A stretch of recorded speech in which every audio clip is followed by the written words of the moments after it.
News, सच जरूरी है।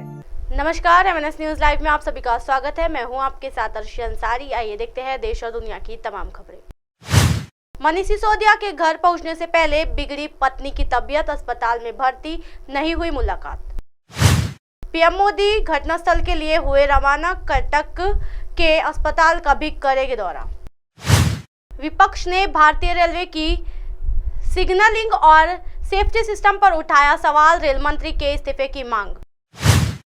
आइए देखते हैं खबरें विस्तार से। मनीष सिसोदिया के घर पहुंचने से पहले बिगड़ी पत्नी की तबीयत, अस्पताल में भर्ती, नहीं हुई मुलाकात। जी हां, आम आदमी पार्टी के नेता और दिल्ली के पूर्व उप मुख्यमंत्री मनीष सिसोदिया अपने घर पहुंचे हैं, लेकिन उनके घर पहुंचने से पहले ही उनकी पत्नी की तबीयत बिगड़ गई। इसके चलते उन्हें अस्पताल में भर्ती करना पड़ा। मनीष सिसोदिया को बीमार पत्नी को देखने और कुछ पल साथ गुजारने के लिए हिसोप्रिय कोर्ट ने जेल में 7 घंटे की छुट्टी दी है। सिसोदिया को दिल्ली आबकारी घोटाले में पहले सीबीआई ने गिरफ्तार किया था। उसके बाद ईडी ने इसी मामले में मनी ट्रेल की जांच करते हुए गिरफ्तार किया गया। उस समय से सिसोदिया तिहाड़ जेल में बंद थे। इधर उनकी पत्नी की तबीयत लगातार बिगड़ रही थी। इसे देखते हुए मनीष सिसोदिया ने ईडी और सीबीआई दोनों केसों में सुप्रीम कोर्ट से पहले जमानत और बाद में छुट्टी की अर्जी लगाई थी।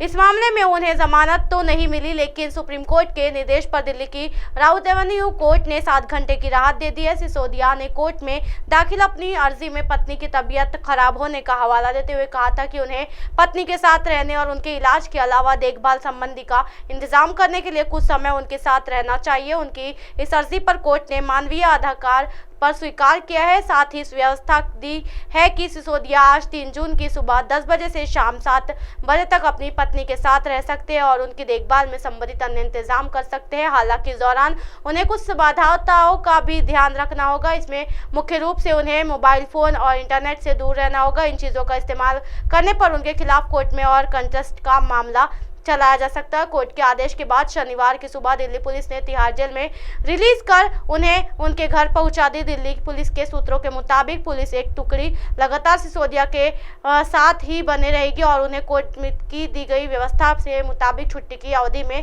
रहने की अनुमति दी जाएगी। दोस्त, मित्र और मीडिया से दूर रहे सिसोदिया। जी हाँ, पुलिस के मुताबिक कोर्ट ने अपनी गाइडलाइंस में साफ तौर पर कहा है कि इस 7 घंटे की अवधि में सिसोदिया मीडिया से दूर रहे और किसी मीडियाकर्मी को किसी माध्यम से कोई बयान जारी ना करे। सदस्यों के अलावा किसी अन्य से नहीं मिलेंगे। उनके दोस्त मित्रों से भी दूरी बनाकर रखेंगे। और कहा गया है कि बता दें कि सिसोदिया ने जब कोर्ट में ये अर्जी दाखिल की थी, उस समय ईडी ने इसका पुरजोर विरोध किया था। ईडी और से कोर्ट से एएसवी राजू ने आशंका जाहिर की थी कि वह सबूतों के साथ छेड़छाड़ कर सकते हैं। उन्होंने कोर्ट में तर्क दी कि मनीष सिसोदिया जब दिल्ली सरकार में मंत्री थे तो उनके पास 18 विभागों की जिम्मेदारी थी और उनके पास उस समय भी अपनी पत्नी से मिलने का समय नहीं था, लेकिन अब जेल जाने के बाद वह इन कारणों के आधार पर जमानत मांग रहे हैं। इधर मनीष सिसोदिया को लेकर जब तक पुलिस उनके घर पहुंची, उनकी पत्नी की तबीयत और खराब हो गई, उनके अस्पताल में भर्ती कराना पड़ गया था। ऐसे घर पहुंचने के बाद भी अब तक सिसोदिया की अपनी पत्नी से मुलाकात नहीं हो सकी है। पीएम मोदी घटनास्थल के लिए हुए रवाना, कर्नाटक के अस्पताल का भी करेंगे दौरा। जी हाँ, ओडिशा के बालासोर में ट्रेन हादसे को लेकर भारतीय जनता पार्टी ने आज अपने सारे कार्यक्रमों को निरस्त कर दिया है। इसी सिलसिले में आज मुंबई गोवा के बीच चलने वाली वंदे भारत एक्सप्रेसवे ट्रेन का उद्घाटन कार्यक्रम भी कैंसिल किया गया है। ओडिशा के बालासोर में शुक्रवार देर रात 3 ट्रेनों की टक्कर हो गई। इस हादसे में अभी तक जो खबर मिली उसके मुताबिक करीब 238 लोगों की मौत हो चुकी है, वहीं 900 से ज्यादा लोग घायल हुए हैं। बालासोर ट्रेन हादसे से लेकर पूरे देश में शोक का माहौल है। राज्य सरकार ने इसी के चलते 1 दिन के राजकीय शोक की घोषणा की है। वहीं भारतीय जनता पार्टी भी ऐलान किया है कि आज सभी कार्यक्रम निरस्त रहेंगे। वहीं आज जानकारी के मुताबिक पीएम मोदी ओडिशा के लिए रवाना हो चुके हैं। पहले वो बालासोर में दुर्घटना का दौरा करेंगे और फिर कटक के अस्पताल का भी दौरा करेंगे। जी हाँ, बता दें कि आज पीएम मोदी मुंबई गोवा के बीच पहली वंदे भारत एक्सप्रेसवे ट्रेन को इसी हरी झंडी दिखाने वाले थे। इस कार्यक्रम को भी स्थगित कर दिया गया है। पीएम मोदी ने इस हादसे पर शोक व्यक्त किया है। उन्होंने कहा, भगवान पीड़ितों को दुख सहने की क्षमता प्रदान करे। वही सूत्रों से खबर मिली है कि पीएम मोदी ने हादसे को लेकर एक समीक्षा बैठक भी बुलाई है। पीएम मोदी लगातार इस हादसे को लेकर हालात पर नजर बनाए हुए हैं। रेलवे के अधिकारी ने दिया बयान। जी हाँ, न्यूज एजेंसी के अनुसार भारतीय रेलवे अधिकारी ने जानकारी दी है कि हावड़ा जा रही 12864 बेंगलुरु हावड़ा सुपरफास्ट एक्सप्रेसवे के कई डिब्बे महानागा वाहनागा बाजार में पटरी से उतर गई और दूसरी पटरी पर जा गिरी। उन्होंने कहा, पटरी से उतरे ये डिब्बे 12841 शालीमार चेन्नई कोरोमंडल एक्सप्रेस वे टकरा गई और इसके डिब्बे में पलट गई।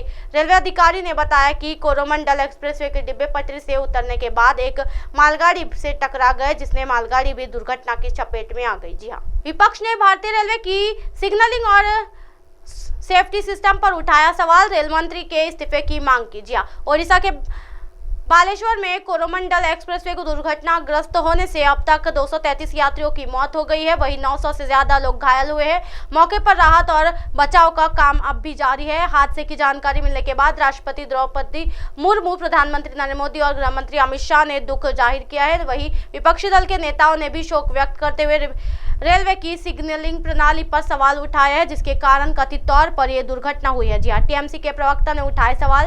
टीएमसी के प्रवक्ता साकेत गोखले ने ट्वीट कर शोक जताया और रेलवे की सिग्नलिंग विफलता पर सवाल भी उठाया। जी हाँ, उन्होंने लिखा, ओडिशा में कोरोमंडल एक्सप्रेसवे और यशवंतपुर हावड़ा ट्रेन दुर्घटना की दुखद खबर सुनकर सत्य और कथित प्रभावित लोगों को और उनके परिवार के लोगों को मेरी प्रार्थना है। और एक कथित सिग्नलिंग विफलता के कारण 3 ट्रेन दुर्घटनाग्रस्त हो गई, वह विश्वास से परे चौंकाने वाला। जी हाँ, गंभीर सवाल है जिनका जवाब देने की जरूरत है। जी हाँ, सिग्नलिंग को सेफ्टी सिस्टम पर उठे सवाल। जी हाँ, भाकपा माले के महासचिव दीपांकर भट्टाचार्य ने भी रेल हादसे को लेकर कई सवाल उठाए हैं। उन्होंने लिखा, क्या भारतीय रेलवे में अब कोई सिग्नलिंग और सेफ्टी सिस्टम नहीं है, या क्या इस तरह की भयानक त्रासदी भारत में रेल यात्रा के लिए नया सामान्य हो जाएगा? हम पीड़ितों और इस हादसे में अपने खोने वाले परिवारों को जवाब देने के तत्पर है। जी हाँ,